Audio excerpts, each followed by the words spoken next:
What's up my nerd friends? Today we want to make a tier list for Thunder units after the Kana update. So Thunder has been known as the best early game or free to play elements, and I would say it's kinda true because there's a lot of good budget unit out there. But first, we're gonna evaluate Kana. So Kana is the newest sniper we got. She is the only Thunder sniper in the game that can do multiple enemy hits. So she can hit maximum 4 enemies and on a pretty good damage. So I'll put her currently on the good side. So I want to compare a little bit with Luke and also Raph. So these three are Thunder snipers that are 6 stars. And even though I will put them all on the same category, maybe Raph a little bit down. Now let's just put Revi in the same tier. I think right now they are Thunder sniper that, each have their own purpose, I would say. So Kana is more on dealing damage to multiple enemies. If there are more mobs on the battlefield, Kana will do a little bit better. And of course, Kana has the active skill that can knock back enemy and also doing a pretty sizable chunk of damage toward bigger boss. So I would say Kana is more of a flexible unit. However, not really a master of anything. But Kana, after I tested her out, I do think because the active skill do a lot of damage and the chain combo is not bad. The equipment, however, is very hard to maintain, and although it is likely you can use it when you need it the most, which is when you spam your abilities, I still think she probably don't need the keyword that says remove the half of a stack after the rounds end. That really gives Kana ability a lot, because in order to have maximum stack, you do need to use a lot of abilities already, and you have to use a specific team as well. So I think maybe the losing half a stack is too much for Kana. And we talk about Luke here. So Luke is also a Thunder sniper, but I think Luke is specifically focused on doing more damage for single town monster, and if there's only one monster, then it's even better. So Luke has this equipment that let him apply a debuff, and when enemy is moving by either knockback or voluntarily moving, they will take damage. And you can see actually there's a lot of units have some sort of synergies with Luke, but the equipment doesn't really do that much damage. So it's kind of negligible. When it comes to the late game content, you really don't want to just rely on this Luke equipment. It's more of a extra damage, but overall Luke is very good on single tile bosses, especially when there's only one, because of the fact that his chain combo will hit the same enemy 4 times. Now we come to Raph. So Raph is a kind of a hybrid unit. So her chain combo can do maximum up to 3 enemies, and she has a global chain. I also have a 30% splash damage, so she's kind of like Blur in the water elements. But there's a huge downside when it comes to Raph, which is why people don't really like to use Raph that much, is her active skill. Her active skill is the overload state, which make her do 50% increased damage and also do the chain combo 2 times. So it's a pretty sizable amount of damage able to do 2 times. It's very good, but it's on 5 cooldowns. You can make it 4 cooldown if you get breakthrough 3, but that's still very long. In order to wait that long, and when you come out to just having the 2 times attack, it's just simply not good enough. You have someone like the double chainer for like Itzvan or Hydra or Louise, which is none for Thunder element for some reason, and you have Raph, which only affect herself. It's just not really cutting it in terms of ability ranking. So you pair Raph having a slightly mediocre abilities on a high cooldown, and the active skill is not great. It's just not good enough. Raph is probably the worst 6 stars out there, but I still think if you get her early, you could invest in her a little bit. She's just a solid DPS. But in terms of 6 star, they are better choice, of course. And since she's a hybrid unit, Master of None, when you get more units that can focus on specific scenario, she slightly get less and less use. But since we have Calamity Codex and also we are having the data disc, I do think Raph is still a pretty decent unit. And going back to the Luke, so Luke has a 0 cooldown abilities, which is very unique in terms of this game. And it's hard for me to not bring up Tessa when I'm talking about Luke. So I'm gonna talk about Tessa. So what should I put Tessa in? Let's put Tessa in good category. So Tessa is a 4-star character. It's very highly praised in the community. And I'm gonna tell you why. Because of her equipment. So her equipment able to let you gain stacks whenever your Thunder Aurorian in your team use an active skill or herself use a chain combo. This basically means that whenever a low cooldown Aurorian, which is Thunder, has to be Thunder by the way, use an active skill, you also buff Tessa damage by a lot, which is 50%, and also ignore defense, and is also a big range, so it's like a death to chain kind of active skill. So basically Tessa is just an absolute destroyer when it comes to bigger monsters when you pair her with lower cooldown units. And Luke is exactly that. Luke is basically the best buddies with Tessa because of the fact he has a 0 cooldown abilities. But I do think Luke on his own is also already pretty good, especially dealing with single town monsters, but there is pretty much it. And then next we have Revi. So Revi, I would say Revi is also a pretty good unit. Revi is the first diagonal attacker for Thunder team, and Revi has a column chain. And Revi also have a wave mechanic, which is a very unique, pretty much only for her to have. You know what? I'm gonna bump Revi down a little bit. So Revi is a character that's very good on the multi-wave data list, because for every single wave she will boost up her damage by a significant amount. But outside of the wave mechanics, Revi kind of lacks a little bit utility. You can do really good damage because of the diagonal attack, and because, well, her active skill just pretty much do damage. Revi is pretty solid. I would say Revi is probably in a good tier. But then there's a caveat here. Revi is phenomenal in the multi-wave data list, and pretty much any future content that's feature multiple wave, like I'm talking about 15 plus wave here, like the Dunefire Strike event. If there is any content that comes out featuring a lot of wave, I think even more than 5 wave, Revi is just auto include in those type of stages because how strong the damage scale up. I remember back in the time when I was playing Dunefire Strike, I'm just borrowing Revi, and Revi can single-handedly carry the entire hard stage if she wants to. She's just that insane on those kind of stages. But outside of that, she's just a solid unit. If it's not because of Revi wave equipment thingy, I would put her on good. But because of that, I would put her on good in some stages. Not because it's worse than good. It's just because Revi is very good on wave mechanic. And then we have Eve. So Eve is also, I would say, a good unit. Maybe a little bit niche. It's really hard to say what Eve is. Currently, I would say niche. Okay, Eve fans, hear me out here, okay? I'm not here to diss your waifu. I know she's a good daughter. I know she's cute. And I know she's not underage, so she's safe to, I guess, whatever you want to do.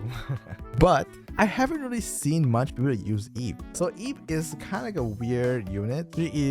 She is called a detonator, but she doesn't really do a detonator style damage. So her active skill is a concentrated single tile. I mean, she kind of rotate around enemies if there's more, but specifically she is used to deal with a single tile enemies and also stun the enemies. She has a lot of stuff that just kind of mix and match by the developers and comes out kind of excel at nothing. So she can stun, nice.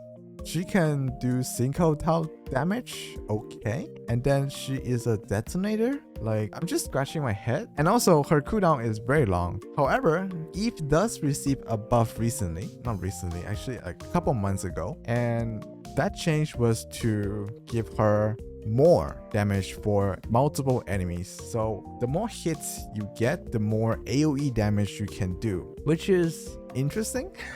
I feel like Eve right now fills in a very niche category of content, which is shield enemy. So if you have an enemy that has a lot of shield, you can use Eve to basically destroy all of that. And also content that specifically require a stun.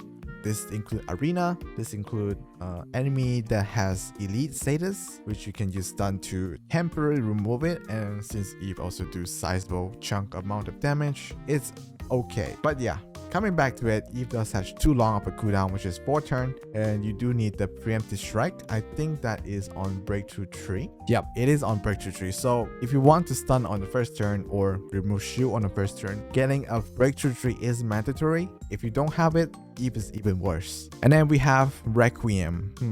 I would say Requiem is probably best unit. So I would say she's on the lower tier of the best unit, but she is a very solid detonator.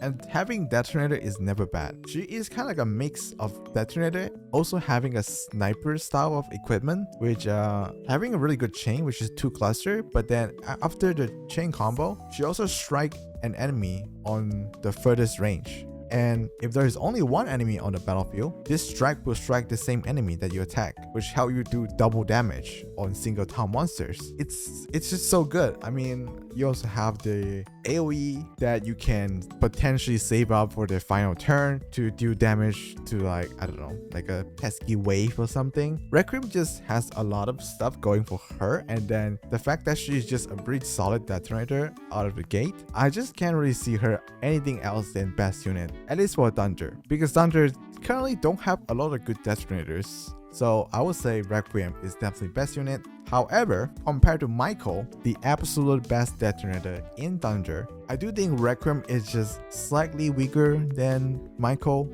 in terms of utilities, in terms of damage output. So like I said, Requiem has this equipment that let him strike a single town monster 2 times. So she's already good on single town monster, and because of the chain is fantastic, she's also good on bigger bosses. And the fact that her active skill has low cooldown, which you can also use her with Tessa team as well. Having 1 cooldown, you can spam it.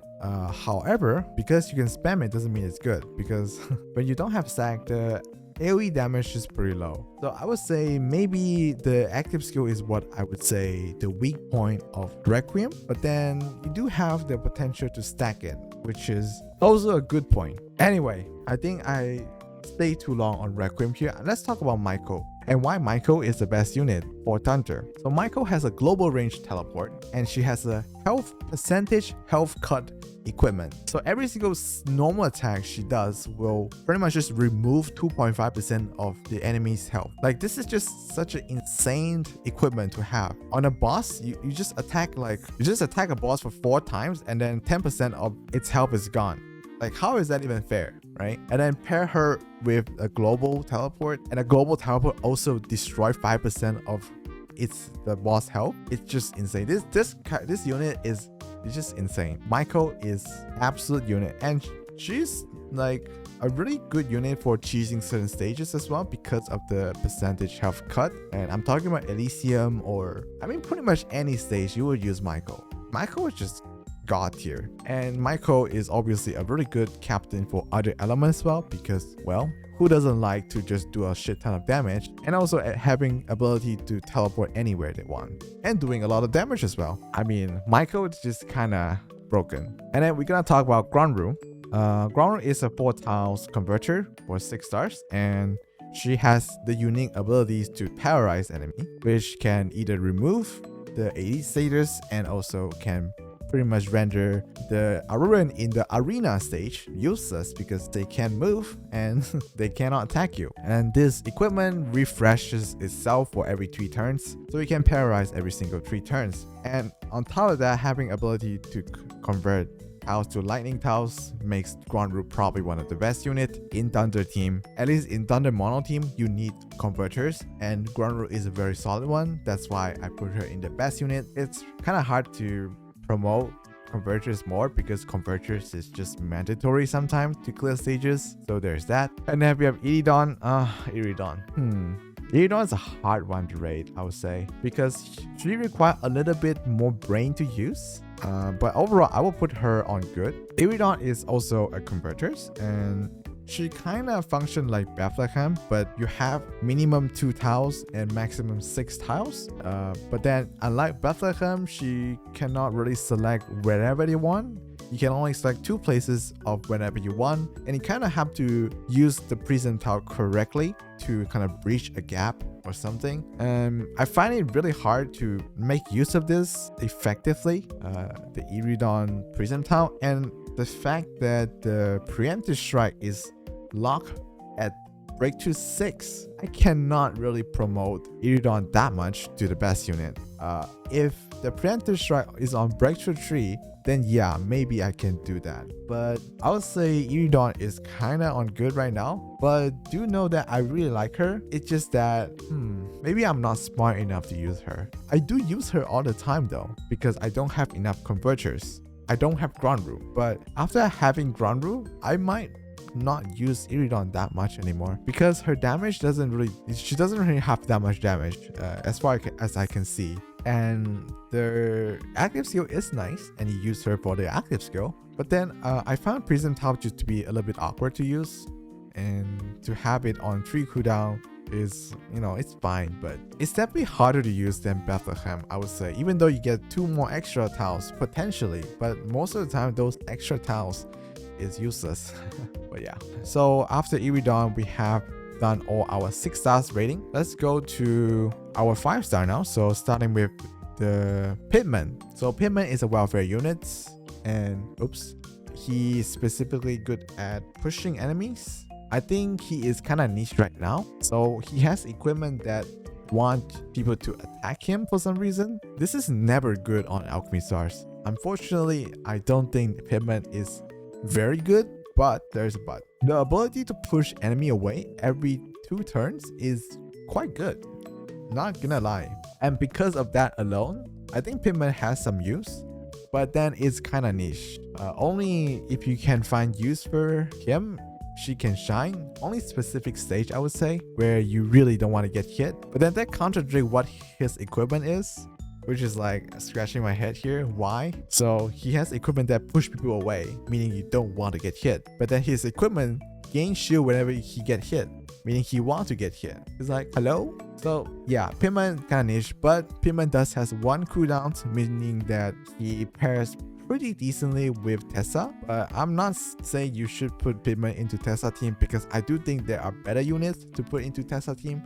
But it's definitely one unit that you can consider if you have him. And then next we have Bonacier. Probably same with Pitman. She has this weird thing that can push enemy around for 1 tiles. I have tried her a little bit, and I'm gonna say I don't like her. Like the ability to push enemy around, it's not really needed right now. I definitely can see somewhere you can use her. But would I say you should raise her or not when you have so many other good units you should raise? No. Only raise Bonacier if you really like her. That's pretty much it. As for her use case, if you're stretching it, I guess you can put her into data disc that has like traps, so you can move enemy into the traps, something like that. She does pretty well over there, but other than that, nah, I don't really think you can find a lot of use for Bonacier. And then we have Keating. So there's a lot of displacement unit on Thunder. As you can see, Pitman, Bonacier, and this is like what? Keating. And then we have Kana. Tessa also displaced enemy. And let me just pull out all the displacement enemy. So I think Rabbi also displaced, and who is this? Liam. Yeah, Liam also displaced enemy. Is there more? Is there more? There's more. Okay, no more. So all these units that kind of knock people around is just too niche. You don't really need that. It's like all of them kind of combos well with Luke. That's what you want to say, right? But no, Luke equipment doesn't do that much damage to worth putting a unit just to knock people around. So all these units that can knock people around, just kind of niche. However, Keating might be a little bit better out of all of them. So I would say, I don't really know, but Keating has a little bit more utility, that she can paralyze unit that has 6 mark of what is it, the laughing mark on them. So you do have to get breakthrough 2 for this, I think. Yeah, you do have to get breakthrough 2 for Keating to have this effect. So Keating, after you get breakthrough 2, can slow enemy with 2 stack of Laughter Mark and can paralyze enemy on 6 Laughter Mark, and you get Laughter Mark by doing chain combo on the enemies. And for every single chain combo on the maximum chain, you can inflict 3 Laughter Mark stacks. That means if you can hit the enemy with like 2 chain combo, you can paralyze enemy every 4 turns. And do know that you cannot get preemptive strike with Keating. So you get a 4 turn cooldown, paralysis, and like what? Moving people around, the aggroing enemies. It is very niche, but I think Keating has something for her because she is a support that can increase your Thunder team damage and also increase chain combo damage based on the Laughter Mark. So Keating, even though pretty niche, I do think Keating is the best niche character right here. Also, they are pretty creepy though.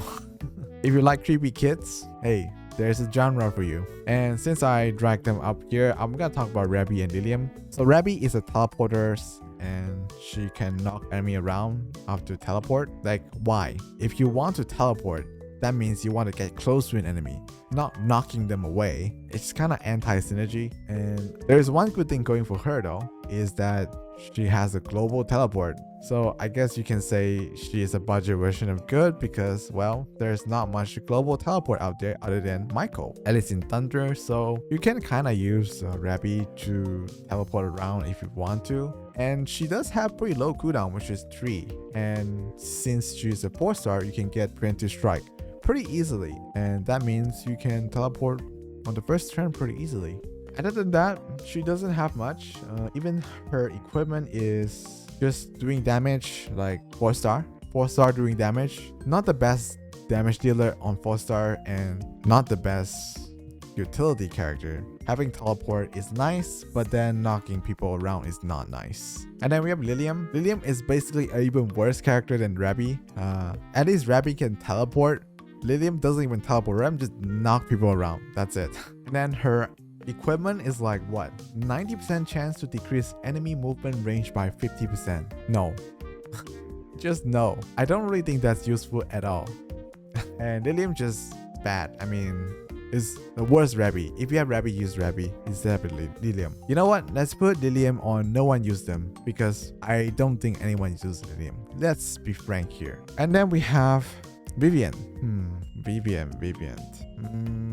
Maybe. So Vivian is kind of a weird one. So Vivian is a character that can lower your chain combo requirement by 1 and also convert yellow tiles, but then you can't use it because it convert under their feet, similar to Fafnir. And then she can only convert 1 enemy tiles to run yellow. Like, that's even worse than Fafnir. So the only good thing Vivian has is the equipment, which is helping your team do more damage. So her equipment makes Thunder Aurorians or Illumina Aurorians for some reason gain 6% of Vivian attack for 2 rounds after Vivian use active skill.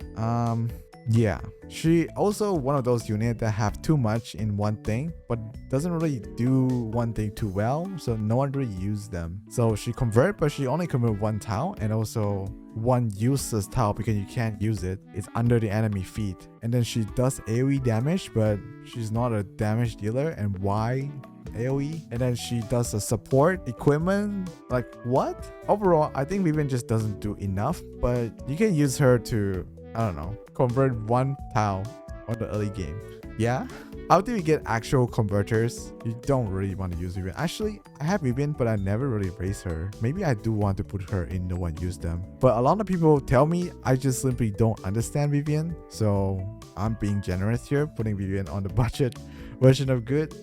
I do think she is worse than a lot of lower star characters though. At least in Thunder, there's a lot of good characters. And then we have Dana. Dana, probably the same here as Vivian. A character doesn't really do enough. So on Breakthrough 2, he also convert 1 enemy tiles to yellow, similar to Vivian. Like, why?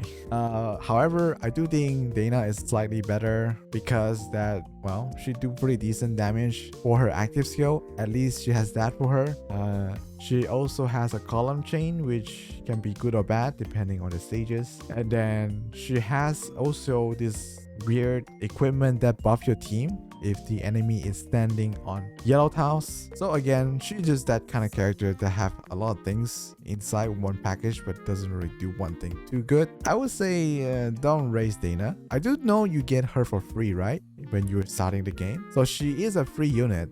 You can use her early game if you absolutely have no one else, but I would say after you get, you know, better units, and for Thunder you get them pretty easily, which I will talk about later. Dana can be kind of, you know, go to the bench warmer a bit. And then we have Beverly here. Beverly is 4-tile converters. You know how much I like converters because they are pretty much mandatory for mono team at least. I mean, Beverly just a good character, solid character, convert tiles to yellow. What more can you ask for? She do okay damage, and I mean the equipment is not that great. Basically, it's like a chain lightning effect similar to Requiem, but Requiem doesn't need another unit to chain toward to. Requiem can just hit the same units. Beverly can do that, and Beverly need like an absolutely correct position to do it. Yeah, just use Beverly to convert tiles. That's all you need. And then we have Nemesis. Nemesis obviously is a cross converters. Cross converters are same for all elements. They are insane on maximum breakthrough, decent in breakthrough 3, terrible on no breakthrough. Not breakthrough, sorry. For 5 stars, breakthrough 2. So when you get 2 copies of Nemesis, you can use her to, you know, for some stages. But I'll say for all these cross converters, getting max breakthrough is a huge difference. But if you want to use her, you can definitely do that. I also use Nemesis sometimes, but I don't have her max breakthrough. But yeah, she convert tiles. Yay. Mia is probably the same categories as Dana, except Mia is a sniper. So Mia is kind of like a unit that it's a bit weird as well. So her active skill can do damage to every single enemy on the battlefield, and then for each kill you do a wave of damage, which is 100% of Mia attack again. Okay, I'm gonna say it. Mia is okay, but the content she is good at is not hard. So Mia is good at mobbing stage, but then there are no hard mob stage right now, at least. So Mia just not really good. I mean, you don't need this effect. You can just convert tiles and kill enemies. But then Mia is a global sniper that can hit a lot of enemies, and then active skill also do damage to all enemies, which is fantastic. But then all the mob contents are easy. So I don't know. I guess you can use her on... Nah, I still don't think it's good. You can use Mia if you have nothing else. I still don't think you want to replace Mia though. Okay, you know what? Raise her if you like her. That's all I'm gonna say. She is not that great. And then we have Schwartz. Schwartz is definitely a good character, but then I think... you know what? Nah, I think that's too harsh for Schwartz. Put Schwartz up here. Schwartz is a health card unit, and you know how important health card is in Alchemy Star because they allow you to cheese content. So the main thing Schwartz has is definitely his active skill, which deal 10% of the enemy current health. So if you have a maximum breakthrough on the first turn, 10% gone for the boss. And obviously the more you use it, the less effective it is, but it's still very, very strong. However, you do need to get maximum breakthrough, but she is a 5-star, meaning that it's easier to get. And right now, as I'm making this video, his soul ember is being sold on the shop, which you can get easily maximum breakthrough him, right? So yeah, Schwartz is a really good unit in the Spire.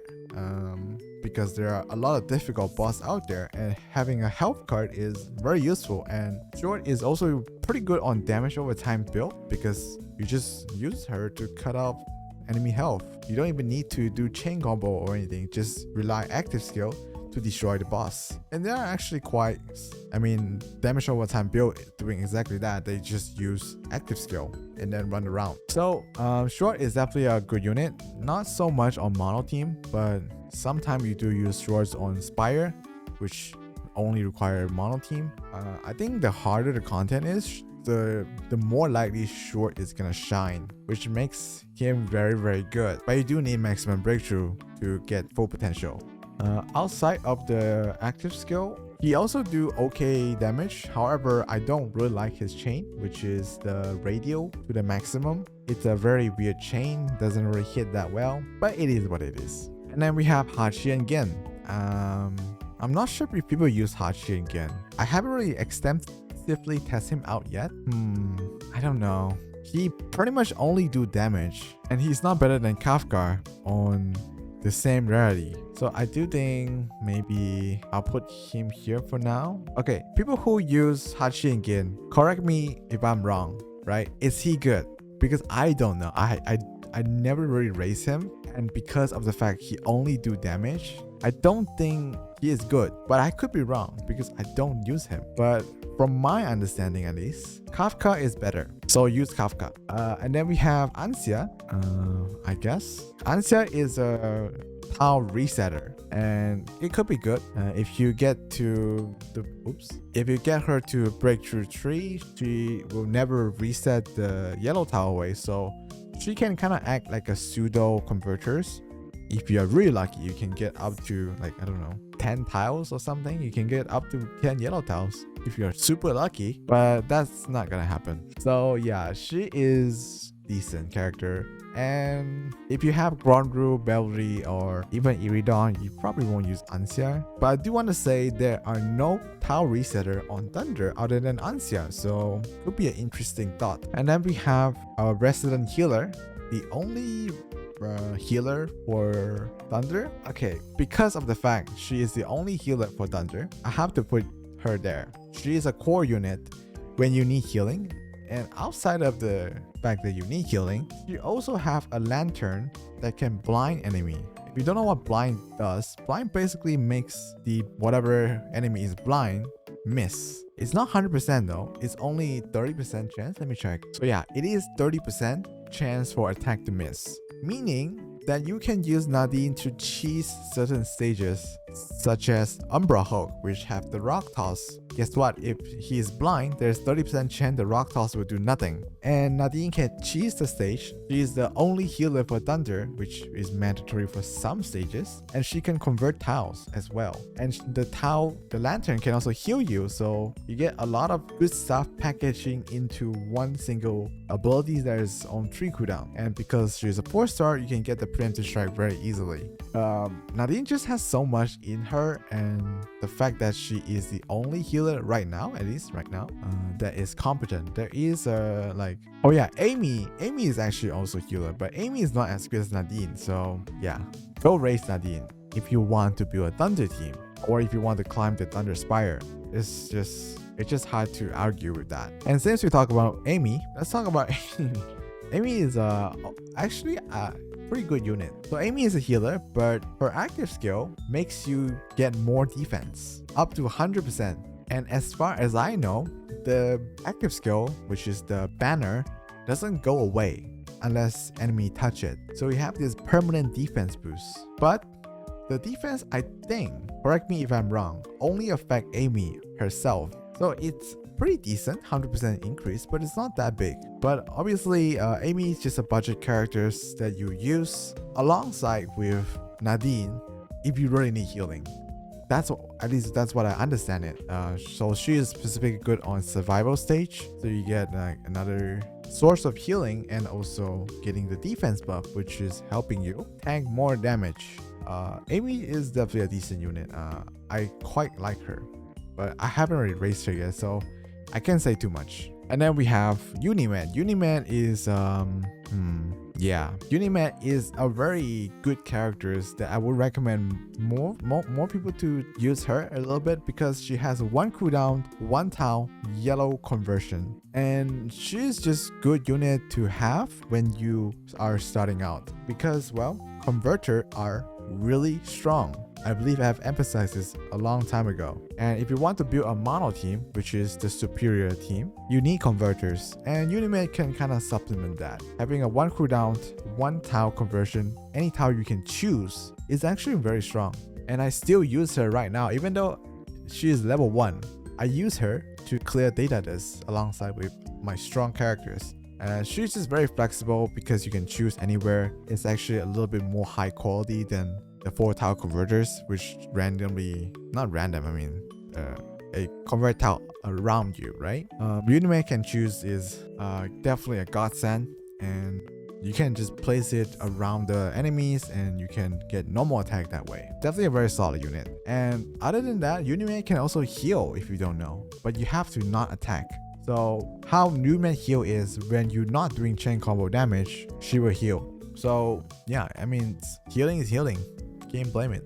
And we have Angel. Nah. Angel is like what? It's a meme character. People use it just to prove that they can clear stuff with 3 stars. Terrible active skill, like just splash lightning around, and the fact she is a 3-star, you can't really raise her up to do high damage anyway. Terrible chain combo. Just don't use damage dealer on 3 stars. Echo is okay.